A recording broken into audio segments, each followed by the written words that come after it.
The year 2025 dawned heavy with the sounds of war.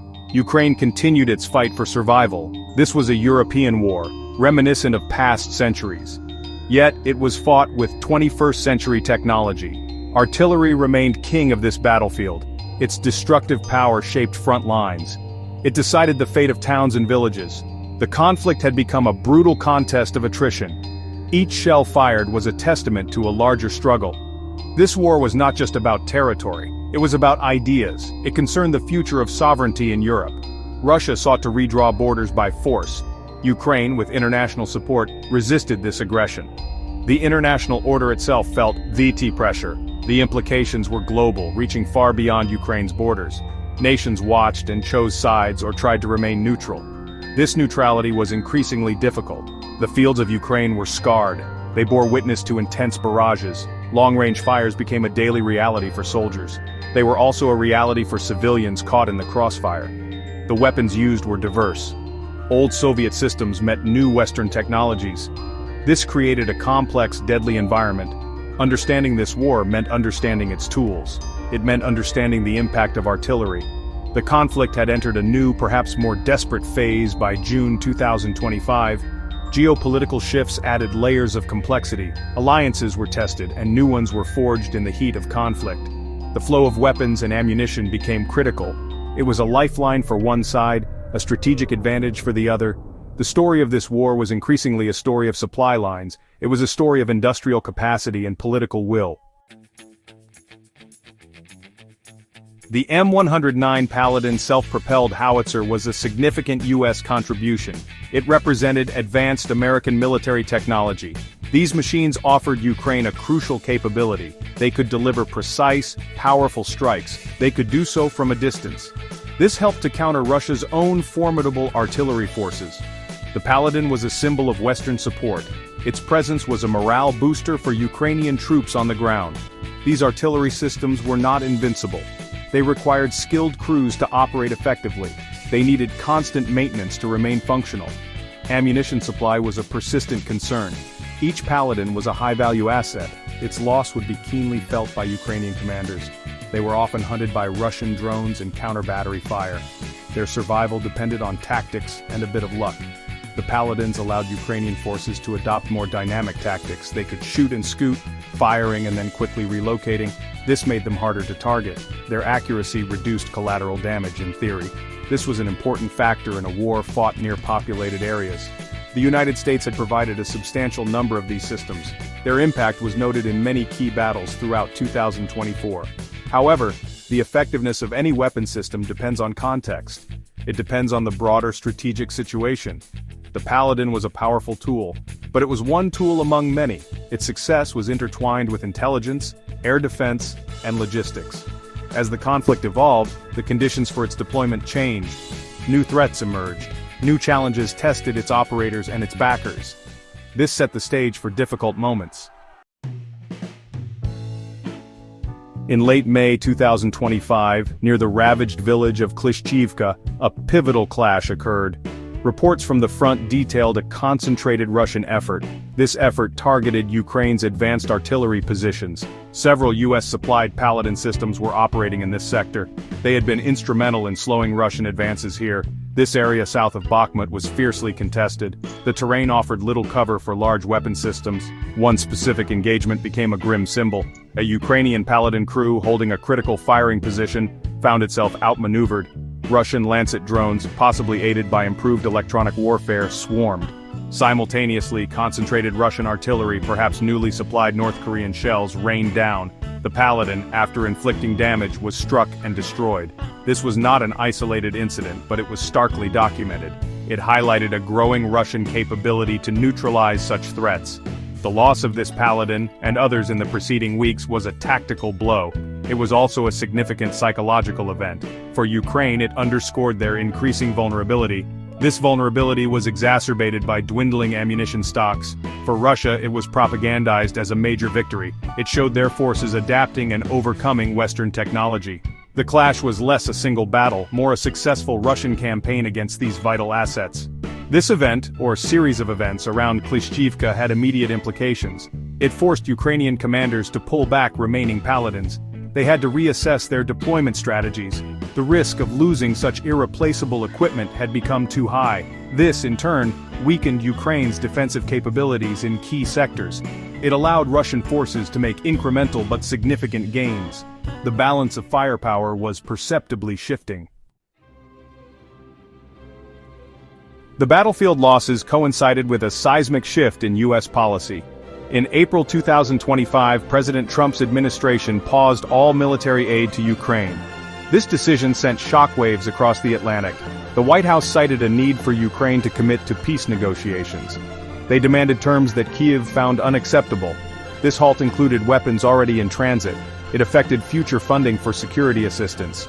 For Ukraine, this American aid was a lifeline. It supplied advanced systems like the Paladin. It also provided vast quantities of ammunition. The sudden stop created an immediate crisis. Ukrainian forces had structured their operations around this support. Now they faced the prospect of fighting a well-supplied enemy with diminishing resources. The timing, from Kyiv's perspective, could not have been worse. It felt like an abandonment. The U.S. administration presented the aid pause as temporary. It was leverage, they said, to bring Ukraine to the negotiating table. Public statements from President Trump were critical of President Zelensky. He suggested Zelensky was an obstacle to peace. This rhetoric further strained relations. It fueled uncertainty about America's long-term commitment. The geopolitical calculations of many nations began to shift. Inside Ukraine, the news was met with dismay and calls for diplomatic intervention. Some Ukrainian politicians urged President Zelensky to meet U.S. demands. They feared a catastrophe without American support. The Ukrainian military had to immediately ration ammunition. They had to reconsider offensive plans. The focus shifted to desperate defense. The shadow of the American aid halt loomed large over every strategic decision. Section 5, Moscow's Eastern Lifeline, North Korea's arsenal enters the fray. As U.S. aid faltered, Russia found its own support strengthening. North Korea emerged as a significant military backer for Moscow. This alliance had been deepening for some time. By early 2025, its impact on the battlefield was undeniable. Pyongyang supplied Russia with vast quantities of artillery shells. They also sent rockets and missiles. These munitions helped Russia sustain its high rate of fire. The numbers were staggering. Intelligence reports suggested thousands of containers of North Korean arms had reached Russia. This influx alleviated Russia's own reported shortages of certain munitions. It allowed Russian artillery to intensify its barrages. This was particularly evident in sectors where Paladins had previously held an edge. The sheer volume of fire began to overwhelm Ukrainian defenses. Quality was sometimes suspect, but quantity had its own quality. Beyond material, North Korea reportedly sent troops. Estimates varied, but several thousand North Korean soldiers were believed to be in Ukraine. They fought alongside Russian units. Their presence was first reported in late 2024 in the Kursk region. This marked a direct intervention by a new state actor.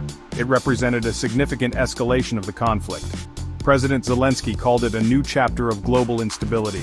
The Russo-North Korean military cooperation was formalized. Putin and Kim Jong-un restored a Cold War-era mutual defense treaty. This pact signaled a long-term strategic alignment.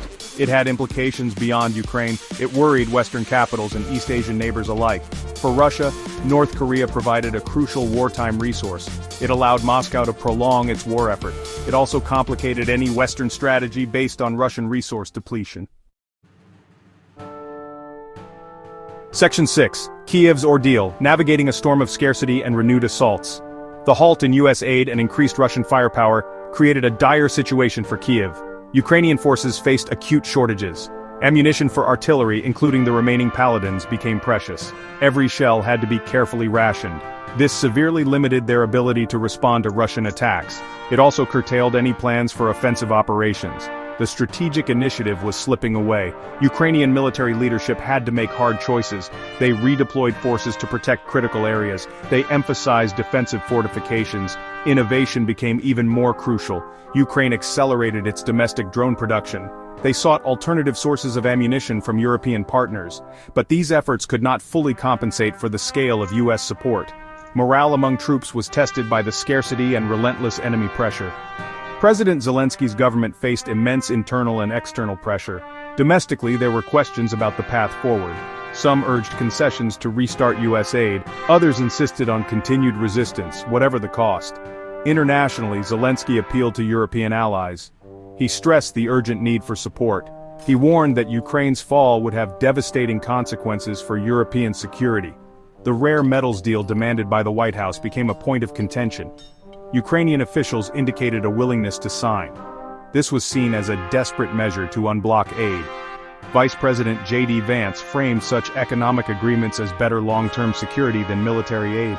This view was not widely shared in Kyiv. For Ukraine, immediate military survival was paramount. The future seemed increasingly uncertain. Section 7. European Echoes, a continent's resolve tested anew. The American decision to suspend aid sent tremors across Europe. European leaders expressed concern, sometimes privately, sometimes publicly. The United Kingdom reaffirmed its strong commitment to Ukraine. London pledged substantial ongoing military aid and financial loans. British officials stressed the need for Europe to rearm. They emphasized that the continent must take more responsibility for its own security. This was a familiar call, now imbued with new urgency. Other European nations also stepped up their efforts. Germany, France, and Poland increased their bilateral aid packages. The European Union worked on joint procurement initiatives for ammunition. However, Europe's defense industrial base had limitations. Ramping up production to meet Ukraine's needs was a slow process. It could not immediately fill the gap left by the US. The challenge was immense, both materially and politically. The situation highlighted divisions within Europe as well. Some nations, particularly those bordering Russia, felt acutely threatened. They advocated for maximum support for Ukraine. Others, further removed geographically, were more cautious. They worried about escalation and economic costs. The unity displayed in the early stages of the war was now under strain. Public opinion in some countries showed signs of Ukraine fatigue.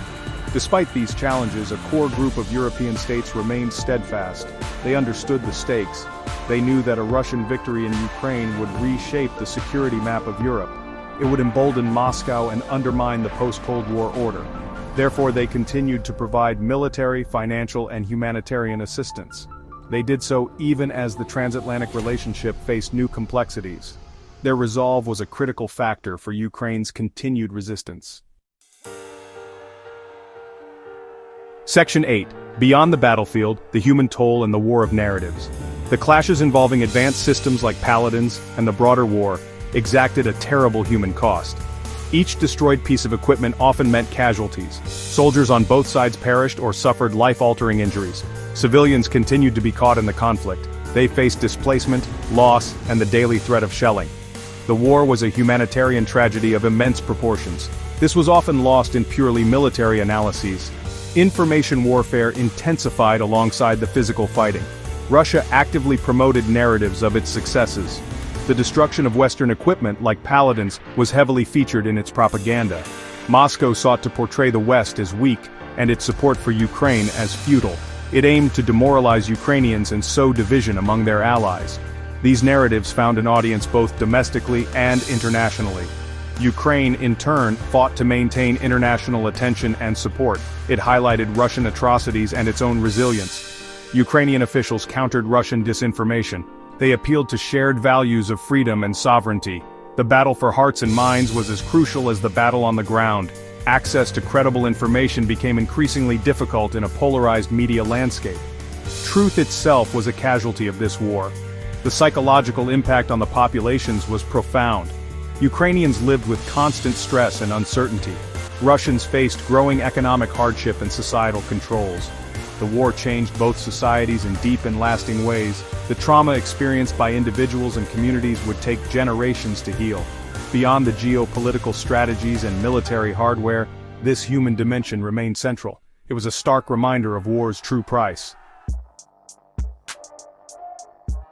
Section 9. Conclusion. An enduring conflict, an uncertain dawn for Eastern Europe.